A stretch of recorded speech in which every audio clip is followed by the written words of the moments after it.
Hi, I'm Hannah from Sheet Leveler.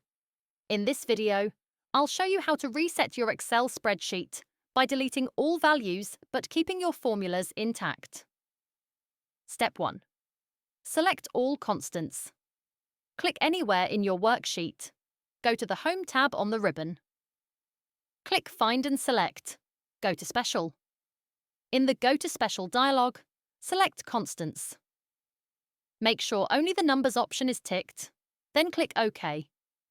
This selects all the values across your spreadsheet without touching the formulas. Step 2. Delete the data. Simply press the Delete key on your keyboard.